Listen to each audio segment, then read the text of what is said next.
What is your combined take-home salary? So we get around 4,86,000 per month.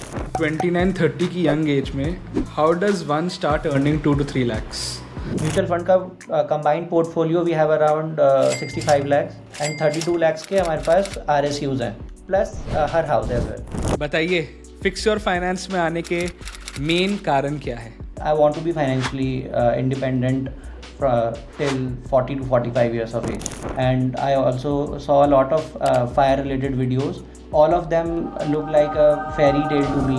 So what we'll do today is we'll make a goal based plan so that you exactly know कि आपका पैसा कहाँ और किस कारण के वजह से जा रहा है.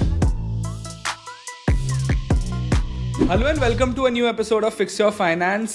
Guys, welcome to the show. Thank you, Anshuman. Thank you, Anshuman. Nice meeting you. How are you guys? Where do you stay? We are good. We stay in Hyderabad.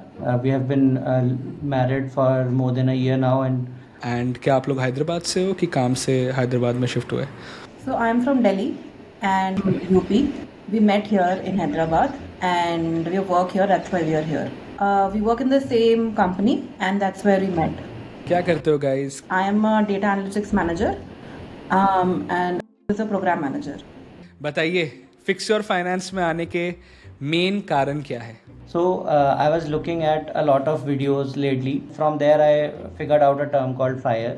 So that kind of stuck with me. Like it is something that I would also like to pursue. Not the RE part of it, but financially independent part. I want to be financially independent till 40 to 45 years of age. And I also saw a lot of fire-related videos. All of them look like a fairy tale to me. They say that भाई the concept of 10,000 रुपये 15 साल करोगे तो 1 करोड़ हो जाएगा with 15. But nobody talks about practicality like tax भी है उसमें and you have to obviously your income grows and your expenses also grows. So what about you have to buy a house? Are you also aligned with the same financial goal? Yeah, I think we discussed this in detail and like we both together discussed our financials. How can we save? How can we invest? Because before this we were doing it separately. Like our investments were separate, our savings were separate. We were like partnering some amount, but investments सब अलग था. So then we discussed on if we can achieve it together. We need some financial guidance. We're doing it on our own, but we would need someone who's an expert in this and actually can tell us it's feasible or not. I hope that I am able to help. Let's start with your income first. What is your combined take-home salary as of 2025? So we get around 4,86,000 per month. Okay, and how old are you guys? I'm almost touching 30. She's 31. चलिए आपके expenses देख लेते हैं. तो आपका total monthly income है 4,86,000. पहले आप ये बताइए कि 29-30 की यंग एज में how does one start earning 2 to 3 lakhs?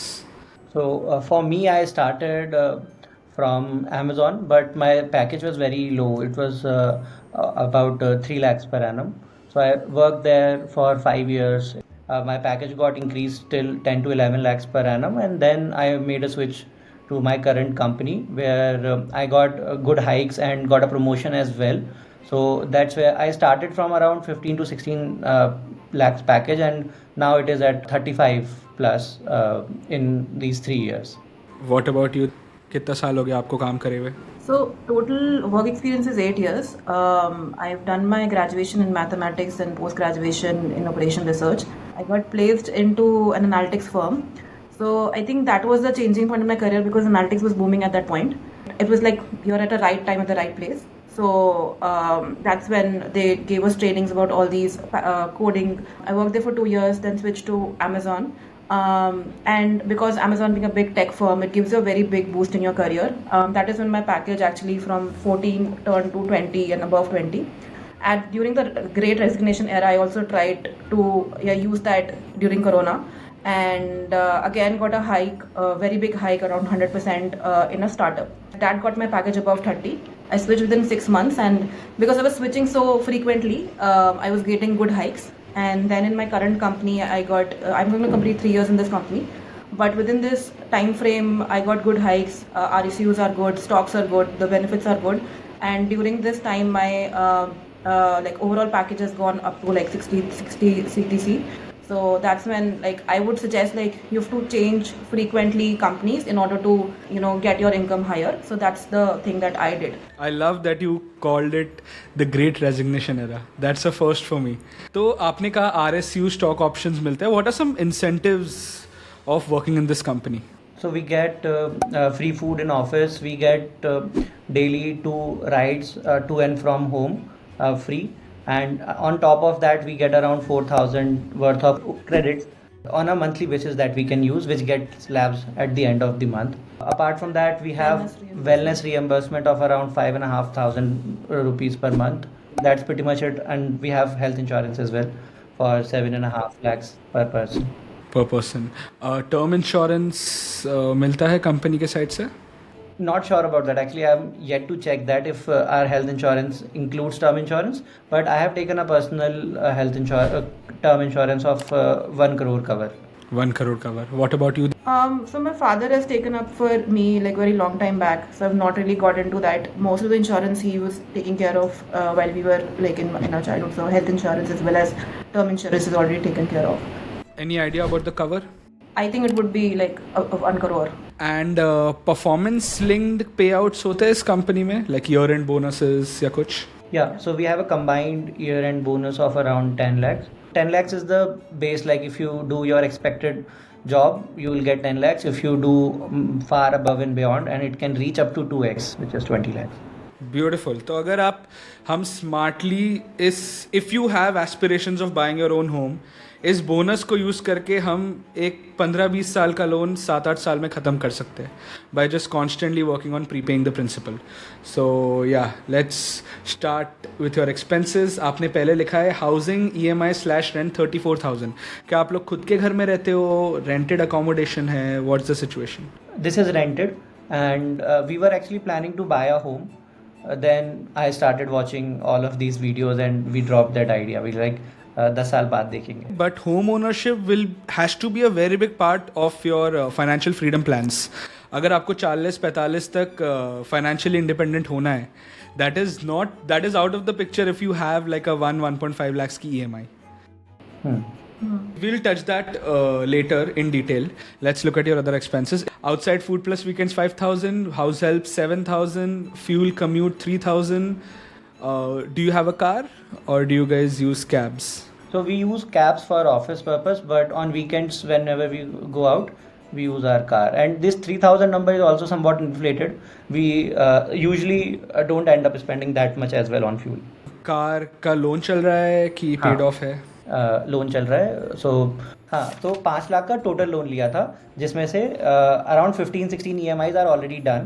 So I think it should come down to around 3.5 to 4 lakhs now.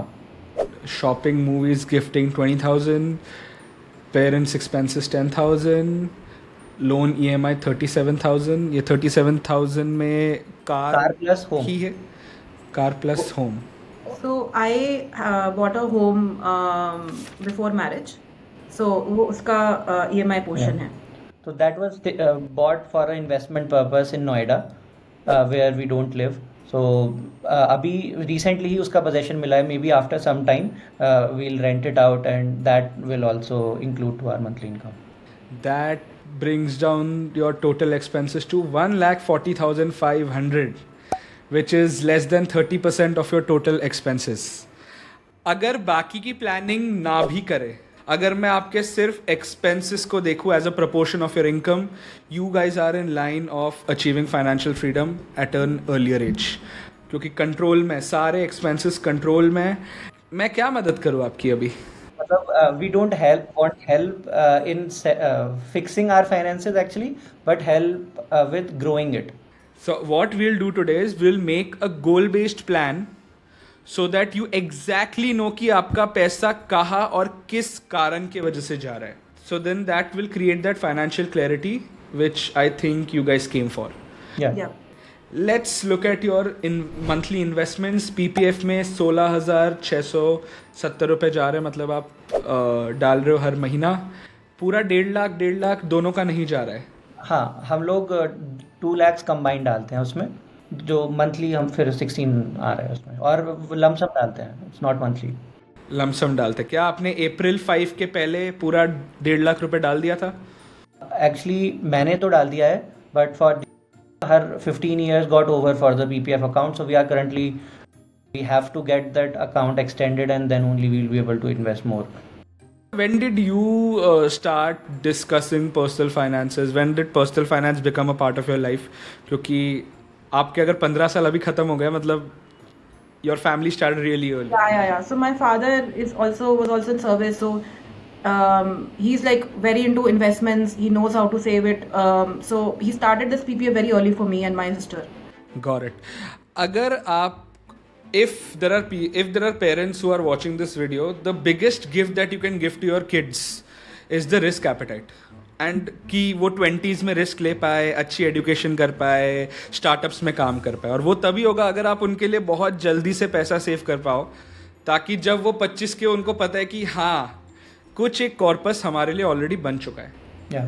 ठीक है। कैश गोल्ड में आप लोग 30,000 रुपये डाल रहे हो हर महीने, कैश सेविंग्स अकाउंट में 40,000 रुपये रखते हो।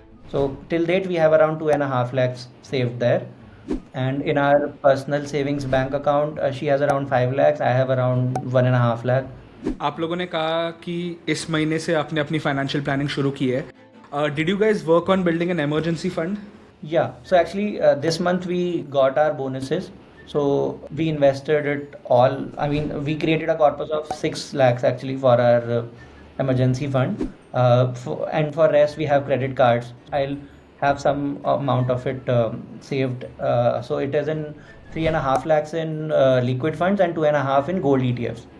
Liquid funds is not an ideal option to invest to store your emergency fund anymore, क्योंकि आप लोग 30% टैक्स ब्रैकेट में आते हो, तो जो भी कॉर्पस होगा वो पूरे कॉर्पस पे जो गेन्स आएगा, उस that gains will be taxed as at your income tax slab rate. Okay. तो मतलब अगर आप 6% कमा रहे हो, ठीक है, उसमें से 1.8% तो गए, Yeah. सीधा टैक्स गए एज गेन्स।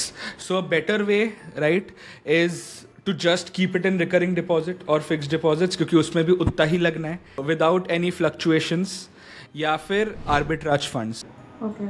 तो वो आपको 7 से 8% वही लिक्विड फंड्स के रेंज में रिटर्न दे देता है, बट उसका टैक्सेशन इज़ वे मोर फ्रेंडलियर।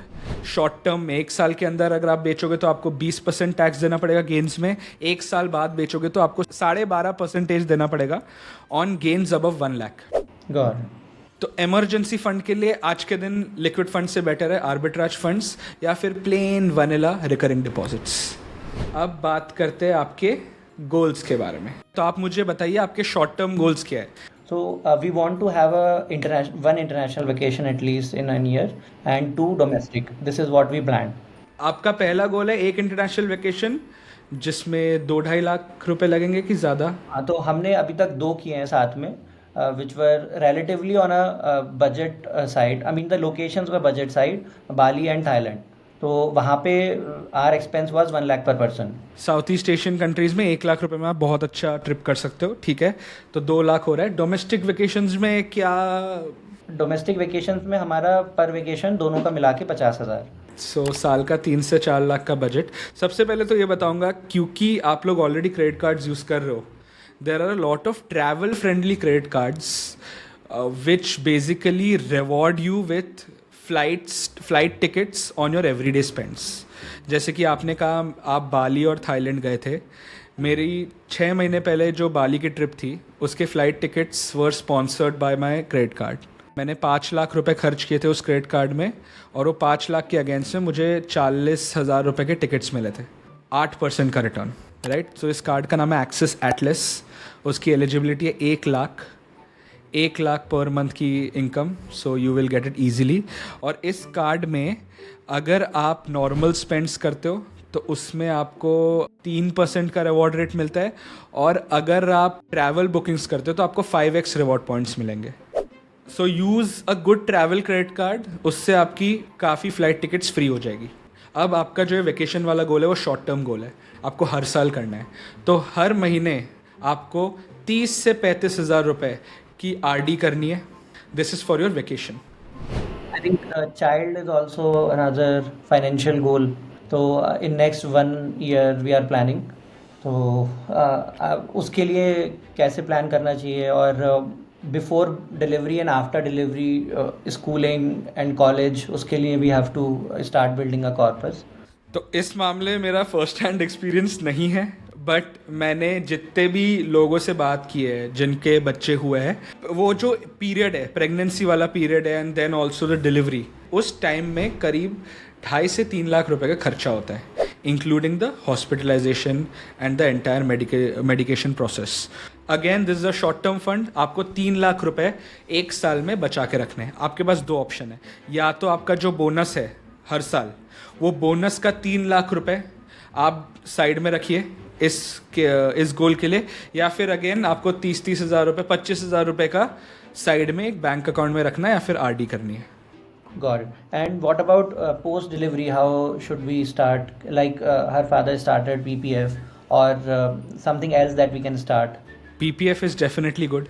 उसके साथ साथ हर महीने आप अगर सिर्फ 5,000 रुपये की भी मंथली SIP इन्वेस्ट करके रखो, and if you just forget it for 18 years, right, वो बच्चा जब 18 साल में कॉलेज जाने को रेडी होगा तब तक एक बहुत मीनिंगफुल कॉर्पस बन के आएगा.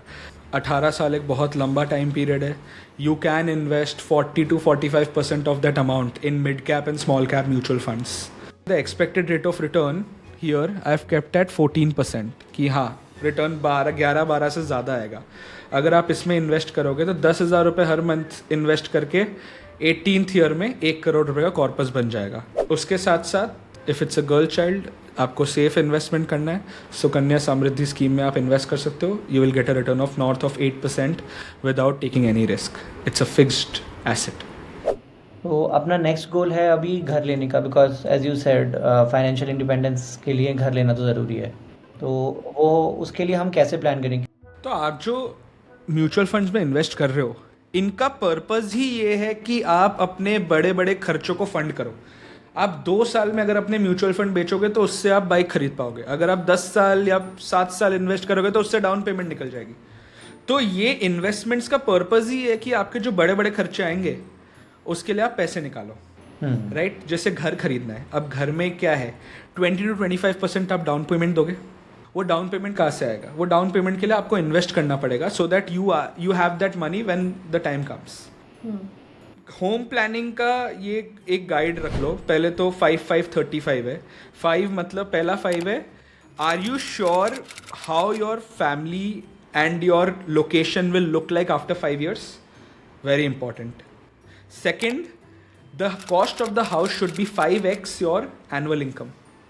तो अगर आपकी टोटल कंबाइंड इनकम अभी है 60 लाख, आपका घर का cost should not exceed 3 CR. And 35% of your income should go towards your home loan EMI plus maintenance. उससे ज़्यादा नहीं. अगर आप 100 रुपये कमा रहे हो तो 35 रुपये से ज़्यादा आपका घर के EMI और मेंटेनेंस में नहीं जाना चाहिए. अगर ये तीनों क्राइटेरिया के आंसर येस है तो आप घर खरीद सकते हो. And I would also suggest कि आप जब भी घर खरीद रहे हो सेविंग से ना खरीदो, आपको लोन लेना चाहिए. You guys are in a stable job environment. आपका जो टोटल इनकम है उसका आपकी सेविंग्स का भी 50% ही EMI में जाएगा. तो ऐसा नहीं होगा कि 1.5 लाख का EMI के बाद आप कुछ बचा नहीं पाओगे. आप बचा पाओगे. वर्सेस आप समझो आपने 2 करोड़ रुपए 10 साल में सेव कर लिया और वो 2 करोड़ से आपने घर खरीद लिया. You are losing out on a lot of money that you could have made by letting that 2 crore stay. मैं आपको बताता हूँ. अभी आप 2,50,000 इन्वेस्ट कर रहे हो. 2,50,000 in mutual funds, right? 2,80,000 to 2.8. 2,80,000 आप इन्वेस्ट कर रहे हो.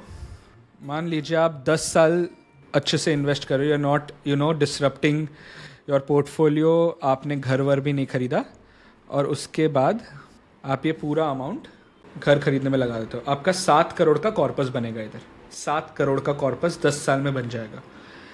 ये 7 करोड़ हर 5 साल में आपके लिए डबल होगा.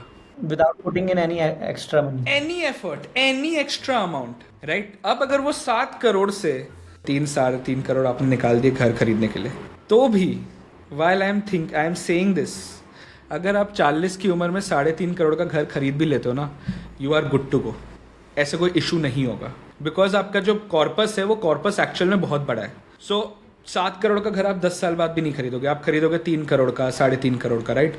सो दिस ऑल्सो वर्क्स कि आप पूरे 2,50,000 3 लाख रुपए हर महीने इन्वेस्ट कर रहे हो 10 साल तक, और फिर 10 साल बाद when you have the answers to all the 3 questions, फिर आप 50% या 60% डाउन पेमेंट में दे दो और बाकी 50% की आप EMI लगा दो.